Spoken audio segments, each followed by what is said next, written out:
నేను చంద్రబాబు నాయుడు గారి మీద కేంద్ర ప్రభుత్వం మీద ఒత్తిడి తెచ్చి రాయలసీమ లిఫ్ట్ ఇరిగేషన్ ఆపిచ్చిన అధ్యక్ష నా చరిత్ర ఇది, నీ నీతి గది.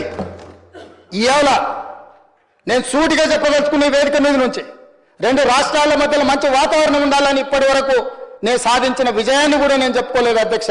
సూటిగా చంద్రబాబు నాయుడు గారికి విజ్ఞప్తి చేసిన నేను, రాయలసీమ లిఫ్ట్ ఇరిగేషన్ మీరు ఆపితే మేము ఏదైనా విషయాల మీద చర్చకు వస్తాము, లేకపోతే మీతో చర్చించడానికి అవకాశం లేదు. ఇప్పుడే ఆంధ్రప్రదేశ్ స్టేట్మెంట్ వచ్చింది.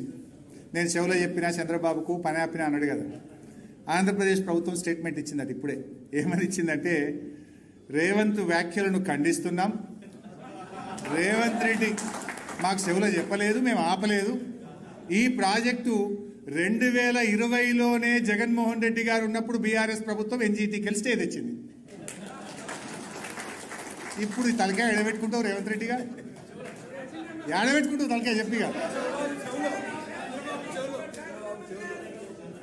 ఐ డిమాండ్ బేషరతుగా శాసనసభను ఈ రాష్ట్ర ప్రజల్ని తప్పుదో పట్టించినందుకు చెంపలేసుకొని క్షమాపణ చెప్పాలని రేవంత్ రెడ్డి డిమాండ్